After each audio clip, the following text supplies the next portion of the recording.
മിനിഞ്ഞാന്ന് വൈകുന്നേരമാണ് നമ്മൾ കേരളത്തിൻ്റെ എല്ലാ മെഡിക്കൽ കോളേജിലും ഇന്ന് രാവിലെ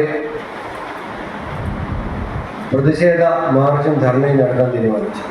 എൻ്റെ കാരണം തിരുവനന്തപുരം മെഡിക്കൽ കോളേജിലെ ഒരു ഡോക്ടർ ഹാരിസ്, അദ്ദേഹം കേരളത്തെ പിടിച്ചു കുലുക്കിയ ഒരു ഫേസ്ബുക്ക് പോസ്റ്റ് ഇട്ടു. തിരുവനന്തപുരം മെഡിക്കൽ കോളേജിൽ ശസ്ത്രക്രിയയ്ക്ക് ഉപകരണങ്ങൾ സർക്കാർ വാങ്ങി നൽകാത്തത് കാരണം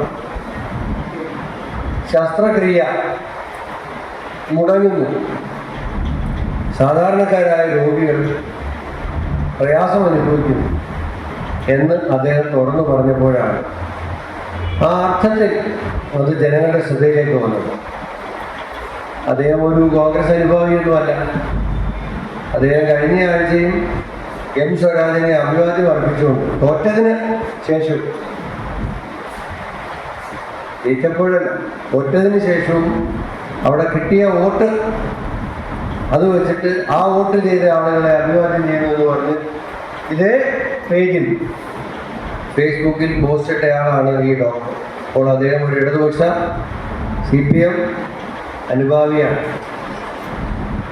എന്നിട്ടും ഈ ഗവൺമെൻറ് മെഡിക്കൽ കോളേജിൽ വരുത്തുന്ന പാവപ്പെട്ട ജനങ്ങളോട് കാണിക്കുന്ന ഈ അനീതി അത് കണ്ടിട്ട് സഹിക്കാൻ വയ്യാതെയാണ്. അദ്ദേഹത്തിൻ്റെ ഫേസ്ബുക്കിൽ തന്നെ അദ്ദേഹം പറയുന്നു, ഏറ്റവും ഒടുവിൽ ശസ്ത്രക്രിയ മാറ്റിവെക്കണം എന്ന് പറഞ്ഞ് വേദന കൊണ്ട് പുളയുന്ന ഒരു ചെറുപ്പക്കാരനായ രോഗിയോട് ഞാൻ പറയുന്നു, അവന് എൻ്റെ മകൻ്റെ പ്രായമാണുള്ളത് എന്ന് ആ ഡോക്ടർ പറയുക. അതേപോലെ എൻ്റെ കൂടെ പഠിച്ച ഒരുപാട് ഡോക്ടർമാർ അവർ സ്വകാര്യ ആശുപത്രികളിൽ ലക്ഷക്കണക്കിന് രൂപ ശമ്പളം വാങ്ങി ജോലി ചെയ്യുമ്പോൾ ഞാൻ സർക്കാർ മെഡിക്കൽ കോളേജിൽ തന്നെ തുടരാൻ തീരുമാനിച്ചത്, ഞാൻ സർക്കാർ മെഡിക്കൽ കോളേജിൽ പഠിച്ച് MBBS കിട്ടിയ ഒരാളാണ്. എനിക്ക് വേണ്ടി പണം ചെലവാക്കിയത്, എന്നെ ഡോക്ടറാക്കാൻ വേണ്ടിയിട്ട് പണം ചെലവാക്കിയത് സർക്കാരാണ്.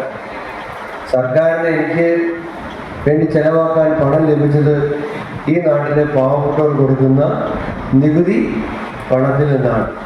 അപ്പോൾ ഈ പാവങ്ങളാണ് എന്നെ യഥാർത്ഥത്തിൽ പഠിപ്പിച്ച് ഡോക്ടറാക്കിയത്. അപ്പോൾ തിരിച്ചെനിക്ക് അവരോടൊരു പ്രതിബദ്ധത ഉണ്ട്. അതുകൊണ്ടാണ് സ്വകാര്യ ആശുപത്രികളിലേക്ക് പോകാതെ ഈ പരിമിതമായ സൗകര്യങ്ങളെ ഉൾക്കൊണ്ടുകൊണ്ട് സർക്കാർ മെഡിക്കൽ കോളേജിൽ ജോലി ചെയ്യാൻ തീരുമാനിച്ചത് എന്ന് അദ്ദേഹം പറയുന്നുണ്ട്.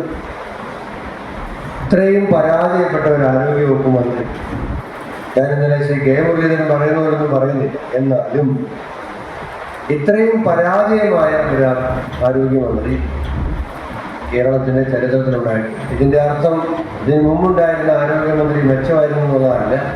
ഒരു കോവിഡ് കാലത്ത് PPE കിറ്റും ഗ്ലൗസും വാങ്ങിച്ചതിൽ അഴിമതി നടത്തിയ ആളാണ് ഇതിന് മുമ്പുണ്ടായിരുന്ന ആരോഗ്യമന്ത്രി.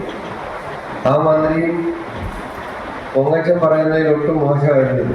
ശ്വാസം മുട്ടിയപ്പോൾ ഒരാൾ എന്തും മരുന്ന് കഴിക്കണമെന്ന് ഒരു പുള്ളിക്കാരത്തെ വിളിച്ചുകൊണ്ട്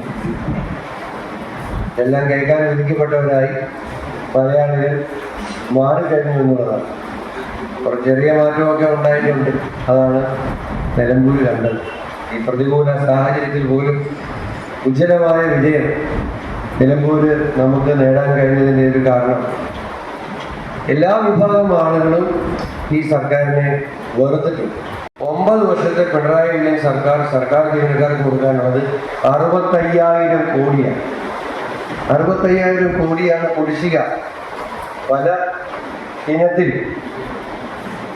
ജോലി ചെയ്യുന്ന ജീവനക്കാർക്കും അധ്യാപകർക്കും കൂടി സർക്കാർ കൊടുക്കാനുള്ളത്.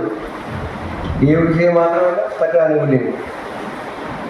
അപ്പോൾ അതുകൊണ്ടാണ് ഈ ഗവൺമെൻറ് എന്തായാലും മാറും, ഒരു സംശയം വേണ്ട. 8 മാസം കഴിയുമ്പോൾ ബംഗാളിലുണ്ടായതിനേക്കാൾ ഭീകരമായ തിരിച്ചടി കേരളത്തിലെ ഈ സർക്കാർ നേരിടാൻ പോവുകയാണെന്നുള്ള കാര്യത്തിൽ യാതൊരു സംശയവും. ഉമ്മൻചാണ്ടി എന്ന് പറഞ്ഞൊരു ഭരണാധികാരി ജീവനക്കാരുടെ കാര്യത്തിൽ ഒക്കെ അദ്ദേഹം കാണിച്ചിട്ടുള്ള വളരെ ഉദാരമായ സമീപനങ്ങൾ നമുക്ക് എല്ലാവർക്കും.